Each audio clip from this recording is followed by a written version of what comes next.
মেয়ের জন্য একটা ছেলে প্রস্তাব দিচ্ছে, ছেলে কি করে, ছেলেটা সরকারের গোলাম কিনা, সরকারের মানে সরকারি চাকরি করে কিনা, সরকারি চাকরিজীবী করে কিনা।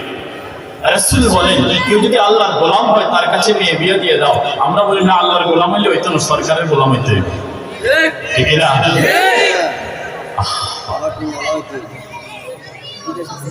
রাসূল বলেন চরিত্র ভালো, ছেলেটা নামাজি, প্রস্তাব দিচ্ছে, মেয়ে বিয়ে দিয়ে দাও।